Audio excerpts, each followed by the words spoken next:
Come closer, my friend. Sit with me among the lilies. Can you hear the rustle of wind through the reeds? Can you see how the light dances on the pond?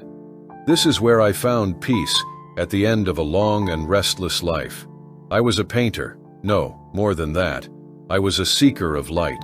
I was not born into greatness, nor was I a prodigy blessed by fortune. I was stubborn, hungry, often broke, sometimes lost, but always determined. I lived not just to see the world, but to feel it, to capture its fleeting moods. What I gave to the canvas was not merely paint. It was breath, movement, a moment suspended in time. Let me tell you how it all began. My name is Claude Monet, and this is my life as I lived it.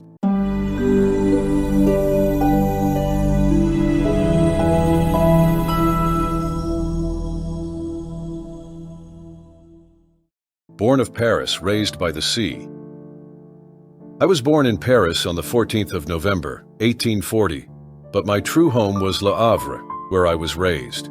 My father sold naval supplies, ropes, sails, and salt. He wanted me to follow him into the business, but I had no patience for trade. I watched ships instead, tall sails against pink and lavender skies, shifting mists on gray mornings, seagulls streaking across the horizon like errant brushstrokes. Even as a boy, I was sketching. I filled notebooks with caricatures of my teachers, the townsfolk, anyone who crossed my path. I became well known. People paid for my scribbles. 5 francs, 10 francs, a fortune to a teenager. But everything changed the day I met Eugène Boudin. He was older, a seasoned painter who believed nature was the greatest teacher. He took me outdoors with paints and an easel. "Look at the way the clouds break apart at sunset," he said. "Now try to paint what you see, not what you know." And just like that, I saw the world differently. I saw it not in lines, but in light.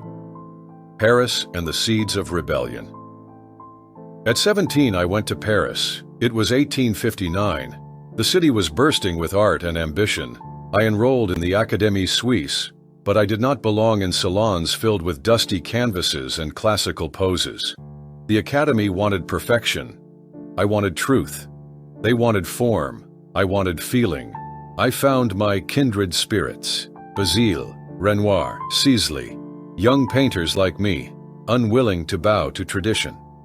We painted life, as we saw it, in parks, on bridges, in cafes. We chased sunlight through the trees in the forest of Fontainebleau. We worked with quick strokes, capturing the moment before it passed. Critics called our work crude. They laughed at us. But we weren't laughing. We were building a revolution. War, poverty, and perseverance. Then came war, the Franco-Prussian War in 1870. I fled to London with Camille, my beloved companion and model. In exile, I studied the works of Turner and Constable, their skies, their atmospheres, their softness. The fog over the Thames became a new kind of palette. After the war, we returned to France, to Argenteuil, a village along the Seine. We were poor. Camille and I lived in modest rooms. I sold paintings when I could, but many times we had to choose between food and canvas. Camille gave birth to our son Jean in 1867. She was my muse, my joy. But life was cruel. She fell ill, and in 1879, she died of tuberculosis. I painted her as she lay dying. Her face, cold and blue, still haunts me. Grief nearly destroyed me, but it also deepened my art. I saw how everything in life, even sorrow, was touched by light. Impression sunrise. The movement begin. In 1872, I painted Impression sunrise, a hazy view of Le Havre's port at dawn. The water shimmered with oranges and blues. It was not detailed, it was felt. When it was exhibited in 1874, a critic sneered at the title and wrote, "Impressionists, that's what they are." He meant it as an insult. We wore it as a badge of honor. We were the Impressionists: Renoir, Degas, Pissarro, Morisot, Sisley. We were no longer rebels. We were pioneers. Our exhibitions challenged the establishment. They also drew scorn. People said our paintings were unfinished, childish, sloppy. But we kept painting. We painted dance halls, haystacks, riversides, laundresses. We painted life. The world began to take notice. the magic of light and water. By the 1880s, my financial situation improved. My paintings began to sell. Patrons began to notice me.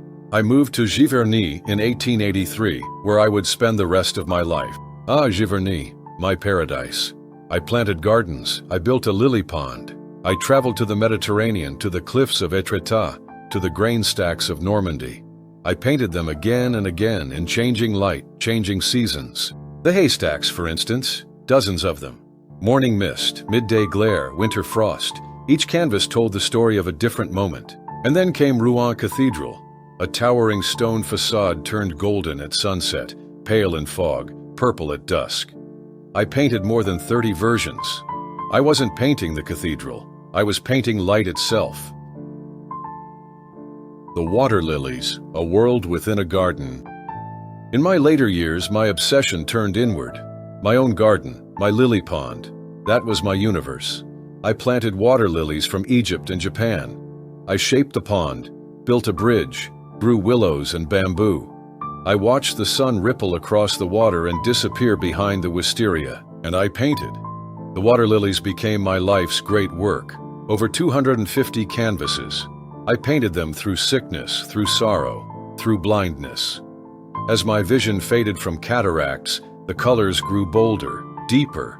The forms dissolved, but the feeling remained. My brush remembered what my eyes could not. My last gift was to France, a series of vast water lily murals in the Musée de l'Orangerie. I called them my circular illusion of endless water.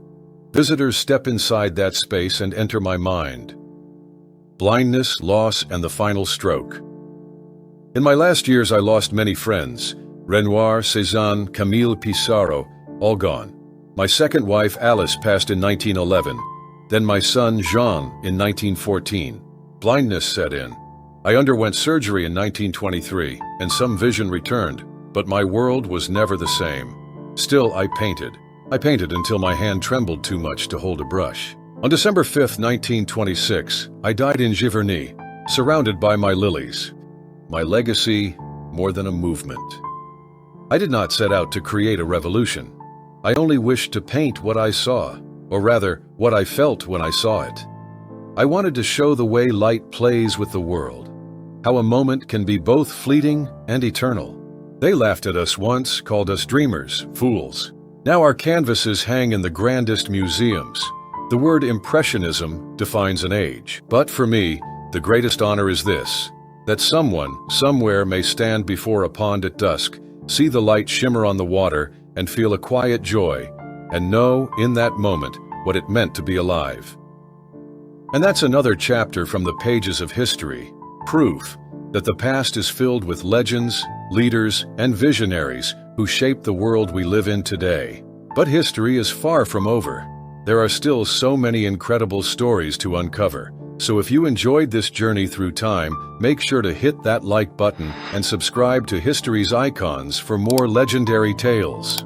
Who or what should we explore next? Let me know in the comments. Your idea might be the next great story we bring to life. Thanks for watching, stay curious, and I'll see you in the next episode of History's Icons, where the past comes to life.